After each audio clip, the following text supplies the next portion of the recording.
bienvenue dans cette émission Questions aux experts, aujourd'hui consacrée à l'endométriose. Une maladie, hélas, sous-diagnostiquée et qui touche pourtant une femme sur 10. Pour répondre aux questions que vous nous avez posées sur les réseaux sociaux avec le hashtag QAE, nous recevons sur notre plateau le docteur Julien Niraud, chirurgien gynécologue à la clinique Hartmann à Neuilly-sur-Seine. Bonjour docteur Niraud. Bonjour. Alors, on parle beaucoup de l'endométriose et de ses symptômes, mais est-ce que vous pouvez nous en dire un petit peu plus sur la maladie et ses symptômes en général ? Alors, l'endométriose, c'est une maladie qui va marquer la vie des femmes. C'est une maladie qui se manifeste le plus souvent par des douleurs. Ces douleurs, elles sont souvent sous la forme de douleurs pendant les règles, de douleurs pendant les rapports sexuels, mais également des douleurs chroniques en dehors des règles et des rapports. On peut avoir également des symptômes urinaires, c'est-à-dire souvent des envies douloureuses d'uriner pendant les règles ou des difficultés à la vidange vésicale. On peut avoir des envies fréquentes d'uriner. On peut avoir également des douleurs à la défécation pendant les règles, notamment. Donc plein de symptômes douloureux qui finalement ne sont pas forcément très spécifiques de cette maladie, mais qui font un cortège de symptômes qui doivent nous évoquer l'endométriose.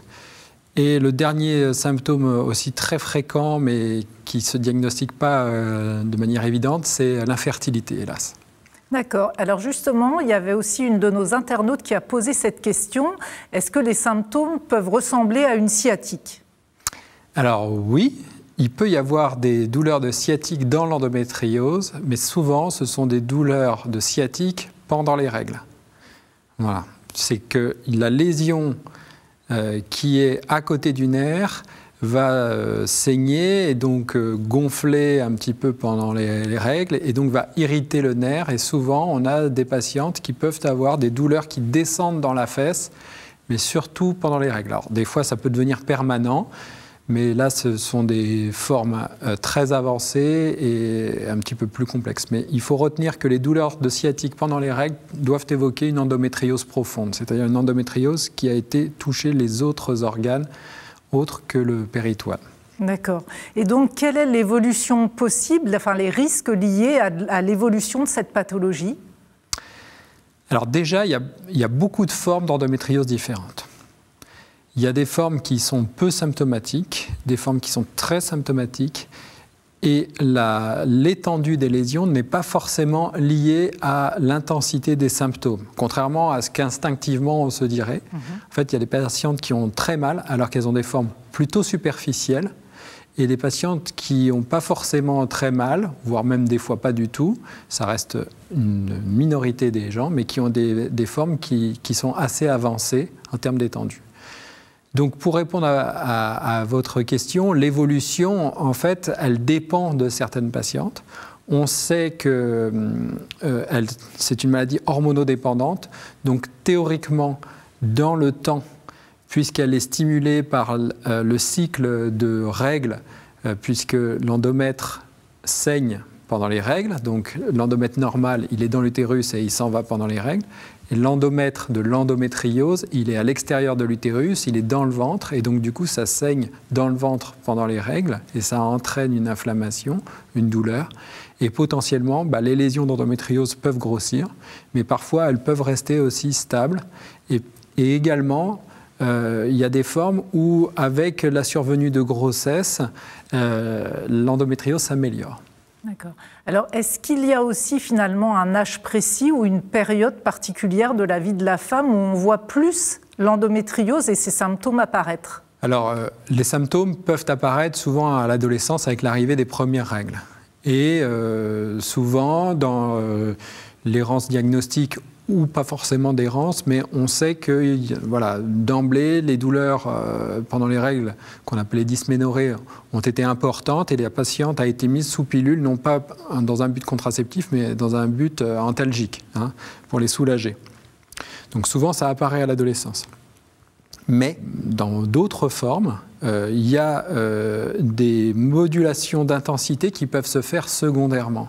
C'est-à-dire un fond... il n'y a rarement pas du tout de symptômes, mais on peut avoir un niveau de douleur qui est tout à fait tolérable. Et au bout d'un moment, ces douleurs peuvent réellement augmenter à partir d'un moment de vie et que l'on n'explique pas forcément. Et est-ce qu'il y a un profil particulier de patientes qui sont plus touchées? Est-ce qu'on a remarqué ça, que ça arrivait chez un type particulier de personnes? Non, il n'y a pas de type particulier de personnes. On sait qu'il y a un faisceau de gènes qui est touché chez les patientes d'endométriose, mais ce n'est pas déterminé par un phénotype particulier. C'est probablement une exposition à certains perturbateurs endocriniens qui font qu'il y a une modulation des gènes et qui fait que l'endométriose peut se développer, puisque une des théories, c'est que l'endomètre qui est donc contenu dans l'utérus va refluer par les trompes et se poser dans le ventre. Et ça, toutes les femmes ont un peu de sang dans le ventre au moment des règles. Et la plupart ont la capacité de nettoyer leur ventre. Et les patientes qui ont de l'endométriose, probablement, n'ont pas cette capacité à nettoyer leur ventre. Et les lésions restent en place et peuvent se développer. Donc on se dit que c'est une maladie qu'il faut quand même diagnostiquer tôt et pour la prendre en charge tôt. Donc comment est-ce qu'on peut la dépister précocement? Avec quels outils, quels examens? Les termes sont importants, puisque le dépistage jusqu'à présent, il n'y a pas d'examen de dépistage, c'est surtout par l'interrogatoire, c'est-à-dire que chez les jeunes femmes qui ont de fortes douleurs pendant les règles et qui les empêchent d'aller à l'école ou au travail, il faut savoir évoquer une endométriose. Pareil sur les autres types de douleurs dont je vous ai parlé, les douleurs pendant les rapports, les douleurs à la miction, à la défécation, etc. Mais surtout, je pense que le dépistage chez l'adolescente doit se faire autour des douleurs pendant les règles, leur intensité, l'handicap social qui l'induit. On n'aura pas forcément de l'endométriose, on n'aura pas forcément une endométriose grave, mais il faut savoir écouter ces symptômes pour pouvoir mettre en place, en tout cas, un traitement qui visera à les soulager. Avec l'arrivée des tests salivaires dont on commence à parler, on a un espoir de dépistage, c'est-à-dire de pouvoir screener dans la population les patientes qui probablement vont développer une endométriose plus tard. Bon, ce n'est pas du tout encore répandu et on n'a pas du tout organisé les choses, mais ça reste un bon espoir. Après, les examens du diagnostic, et non pas du dépistage, diagnostic, c'est-à-dire que quand on a une suspicion de maladie, on va pouvoir en rechercher les symptômes, eh bien, c'est basé en première intention par l'échographie. Évidemment, l'examen clinique aussi, puisqu'on a la capacité de détecter certaines lésions uniquement en examinant, c'est-à-dire en regardant avec un spéculum dans le vagin. Parfois, on voit des lésions qui ont envahi le vagin. Ça, c'est un stade assez avancé. Mais dans d'autres formes un peu plus légères, mais on peut arriver à palper les lésions au niveau du fond du vagin quand il y a un kyste, par exemple, ou un nodule, c'est-à-dire une boule de chair qui s'est constituée et qui touche le vagin ou juste en regard et qui peut déclencher une douleur à l'examen. Donc il faut y aller évidemment avec parcimonie. C'est sûr. Et justement aussi une autre question d'une internaute, est-ce que en faisant tous ces examens complémentaires, donc échographie, éventuellement IRM, est-ce qu'on peut ça peut passer inaperçu? Est-ce qu'on peut ne pas voir la maladie? Alors hélas oui, bien sûr. La première raison, c'est que, comme je vous disais tout à l'heure, il y a des formes qui sont superficielles. Donc elles sont superficielles dans le sens où elles touchent uniquement l'enveloppe abdominopelvienne qui s'appelle donc le péritoine, qui est une couche très mince, et les lésions sont réparties et elles sont peu épaissies. Et donc souvent, on voit que des signes indirects. Et ça, seuls les radiologues experts arrivent à voir ces signes indirects ou arriver à détecter une endométriose très fine. L'IRM, pareil, c'est-à-dire que la lecture de ces examens radiologiques peut être parfois difficile. Et c'est pour ça qu'on a les examens de première ligne pour dépister. Et si après on a vraiment soit des symptômes qui font en faveur d'une endométriose profonde, c'est-à-dire qui touche d'autres organes, il faut passer à la deuxième ligne, c'est-à-dire des examens faits par des référents, des experts en radiologie sur cette pathologie. Et finalement, on se dit que cette maladie et le diagnostic précoce, on s'imagine que ça peut être fait uniquement par des gynécologues et des obstétriciens, mais quelle est la place du médecin généraliste ou de la sage-femme ou d'un autre professionnel de santé, des infirmières, voilà. Est-ce qu'on peut se dire, eux aussi, peuvent faire le diagnostic ? Alors, complètement. Et je parlais tout à l'heure de l'examen clinique parce que c'était important pour moi d'en parler dans le sens où ça peut m'apporter des informations. Mais je ne pense pas que ça soit nécessaire d'examiner les patientes pour en faire le diagnostic chez des patientes qui ont un cortège de symptômes pour lesquels, si on les interroge, elles nous disent j'ai de très fortes douleurs pendant les règles, avec des règles en plus très abondantes. J'ai des douleurs lors des rapports au niveau du ventre. Et puis, vous avez compris un petit peu tout le panel. Eh bien, on va se dire, cette patiente a une suspicion d'endométriose. Je l'adresse pour faire un examen radiologique, l'échographie en première intention, puis éventuellement l'IRM si on cherche à compléter le diagnostic. Mais juste en écoutant et avec un faisceau d'arguments cliniques, on peut être amené à faire le diagnostic tout simplement. Et on se dit que finalement, l'important, c'est aussi de soulager les personnes qui en sont atteintes. Donc, on va en venir au traitement. Donc, est-ce qu'il en existe et quels sont-ils et qu'est-ce qu'ils peuvent apporter à toutes ces femmes qui souffrent finalement ? Alors, il n'y a pas un traitement de l'endométriose, d'accord ? C'est déjà parce qu'il y a donc plein de formes d'endométriose différentes. Il y a plusieurs axes pour les soulager. Donc, on parle de la douleur. Pour la douleur, il y a déjà les antalgiques simples. Et ce qui marche le mieux pour l'instant pendant les règles, c'est souvent les anti-inflammatoires. Donc ça, c'est pour la douleur pendant les règles. Et après, il y a les autres douleurs. Donc en fonction de comment elles se manifestent, on va avoir recours à différents médicaments qui peuvent aller donc du paracétamol passant par les INS et puis des fois des vrais traitements neurologiques parce que quand on a des vraies douleurs de type sciatique qu'on n'arrive pas à calmer autrement, ça peut passer par là. Ensuite, on a le traitement de fond pour casser le cycle de hémorragie, inflammation, cicatrisation, hémorragie, inflammation, cicatrisation. Bon. Ça, c'est le traitement hormonal, c'est-à-dire le plus souvent une pilule, contraceptive, mais c'est de changer en fait le cycle hormonal et de donner un dosage fixe d'hormones pour plus avoir le déclenchement des règles. Et quand on va donner tout le temps la même dose d'hormones en continu, en fait, ça va bloquer les règles. Donc, on appelle ça l'aménorrhée. C'est pas forcément la ménopause artificielle. La ménopause artificielle, c'est un peu plus fort, mais juste l'aménorrhée, l'arrêt des règles, permettent de soulager aussi les patientes et de ne plus avoir recours forcément aux antalgiques dont je vous ai parlé. Après, dans les autres traitements, on a également, ce qui me concerne, la chirurgie. La chirurgie, elle se fait pas pour toutes les patientes. Elle se fait dans le cadre déjà de fortes douleurs qui pourraient résister aux traitements médicaux, par exemple. Ah ouais. Et donc là, on a besoin d'aller plus loin parce que les lésions sont tellement constituées qu'on n'arrive pas à les faire vraiment à se dégonfler pour plus avoir de douleur, et notamment les douleurs mécaniques. C'est-à-dire que la douleur pendant les rapports, par exemple, puisque c'est vraiment une douleur où ça appuie sur une lésion qui va être au fond du vagin, eh bien, la chirurgie est très efficace sur ce type de douleur, puisqu'elle va enlever la partie fibreuse et dure de l'endométriose et réassouplir les tissus. Ensuite, la chirurgie, c'est le seul traitement qui permet d'améliorer la fertilité spontanée, c'est-à-dire les grossesses spontanées, puisque dans certaines formes d'endométriose, il y a une stérilité qui se fait parce que les trompes sont bouchées.